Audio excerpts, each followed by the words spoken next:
ಯಾರಿಗೆ piles bleeding ಆಗಲಿ ಎಲ್ರಿಗೂ ಪೈಲ್ಸ್ ಆಗಿದೆ ಅಂತ. ಆದರೆ ಬ್ಲೀಡಿಂಗ್ ಹೋಗೋದು ಪೈಲ್ಸಿಂದ ಆಗ್ಬೋದು, ಫಿಷರಿಂದ ಆಗ್ಬೋದು, Crohn's disease, ulcerative colitis, colorectal cancers, polyp, ಬೇರೆ ಬೇರೆ ಕಾಯಿಲೆಗಳಿಂದ ಬ್ಲೀಡಿಂಗ್ ಆಗುತ್ತೆ. ಏನು ಬ್ಲೀಡಿಂಗ್ ಆದರೂ ಪೈಲ್ಸ್ ಅಂತ ನಕಲಿ ವೈದ್ಯನಿಗೆ. ಅವನೇನು ಮಾಡ್ತಾನೆ? ಒಬ್ಬ ದರ ಕಟ್ತಾನೆ, ಒಬ್ಬ ಆ್ಯಸಿಡ್ ಹಾಕ್ತಾನೆ, ಒಬ್ಬ ಎತ್ತಿನ ಕೊಂಬಿಡ್ತಾನೆ. ನರ ಇರುತ್ತಲ್ಲ, ಇದು ಅಗಲ ಮಾಡೋಕ್ಕೆ ಎತ್ತಿನ ಕೊಂಬಿಡ್ತಾನೆ ಹಿಂಗೆ. ಅದೋ ಒಂದ್ಸರಿ ಕರಳು ಹೊಡೆದಿತ್ತು, ಅದನ್ನ ಸರಿ ಮಾಡಿಕೊಟ್ಟಿದ್ದೀನಿ.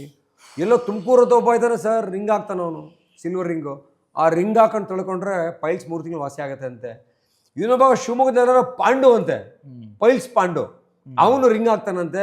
ಅದು ಓಪನ್ ಆದರೆ ಪೈಲ್ಸ್ ವಾಸಿ ಆಗತ್ತಂತೆ. ಆಮೇಲೆ ಹಳ್ಳಿ ಕಡೆ ಭೂಬಮ್ನವ್ರು ಅಂತ ಹೋಗ್ತಾರೆ ಸರ್, ಹೆಣ್ಮಕ್ಳು ಬರೋಕ್ಕಾಗಲ್ಲ ಫೀಲ್ಡ್ಗೆ ನಕಲಿ ವೈದ್ಯರ ಹತ್ರ. ಹಳ್ಳಿ ಕಡೆ ಹೋಗಿ ಅವರು ಮಂಕು ಬೂದಿ ಹರಿಸ್ಬಿಟ್ಟು ಈ ಕೊಟ್ಟಿಗೆಗಳಲ್ಲಿ, ಗ್ಯಾರೇಜ್ಗಳಲ್ಲಿ, ಸಣ್ಣ ಸಣ್ಣ ಸಂಧಿಗಳಲ್ಲಿ ತೆಗೆದುಬಿಟ್ಟು ಏನೋ ಬರ್ತಾರೆ ಸರ್. ಇವರಿಂದನೇ ಜನ ಸಾಯ್ತಾ ಇರೋದು. ಎಷ್ಟೋ ಜನ ಸಾಯ್ತಾ ಇದ್ದಾರೆ, ಎಷ್ಟೋ ಜನ ಪ್ರಾಣ ಕಳ್ಕೊತಾ ಇದ್ದಾರೆ, ಎಷ್ಟೋ ಜನರು ಕ್ಯಾನ್ಸರ್ ಡಯಾಗ್ನೋಸ್ ಆಗ್ತಲ್ಲ. ಆದರೆ ಸರ್ಕಾರ ಮಾತ್ರ ಕಣ್ಮುಚ್ಚಿಕೊಂಡು ಕೂತಿದೆ, ಏನೂ ಮಾಡ್ತಾ ಇಲ್ಲ.